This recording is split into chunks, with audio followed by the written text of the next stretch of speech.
Ang lakas ng tama na ito, boss. O, inaya ako 1v1. Okay, palaga natin. Tumingin ka nga sa mata ko. Lalaban ka ba sa akin?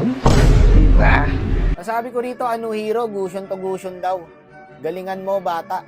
Sino mga nakapalo dito sa Kibs na to? Lumipat na kayo sa akin kasi dudurugin ko na ngayon to, boy. Pag 1v1 gusion, guys, ang first item ko talaga dyan, Blood Wings. Lugi pa nga ako rito kasi gusion main to, boy. Dalawa lang naman kasi hero niya, gusion tapos JS. Tapos natalunin ko pa sa main hero niya. Wala to, bro, gagawin ko lang bata to. Wala akong pakialam dyan kung gusion main yan. Kapartida na to, boy, ha? Naka-revitalize siya, naka-flame shot lang ako. Buong akala ko nga, boy, pagpapawisan ako dito. Kasi magaling daw mag-gusion to, eh. Putik na yan. Malakas pa AI dito, boss, eh. Tapos pag namatay, sasabihin lag, mga dahilan ng bata. Ganyan na ganyan yung mga bata, eh, no? Pag namatay, lag.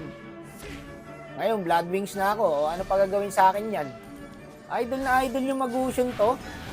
Kahit yata nakapikit, guys. Kayang-kaya kong talunin to. Power off!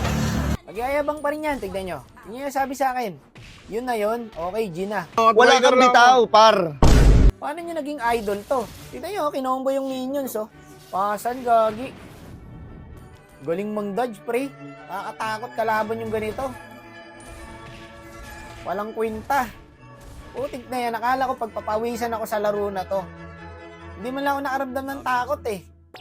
Ano, babakuran ko na to, boss. Tanyo, papatayin ko na yung simpleng combo lang. Hindi ko pa nga dito ginagamit yung turo sa akin ni Okata na combo, eh. O, simpleng combo lang yan, guys, oh. Wala na, patay na to, boy. Wala to. Mainang nila lang. Puro asbag lang yung ambag, eh. Mas malakas pa yung trash talk niya kaysa sa damage niya, boss, eh.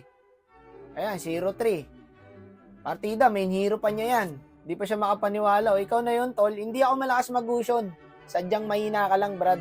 Yep,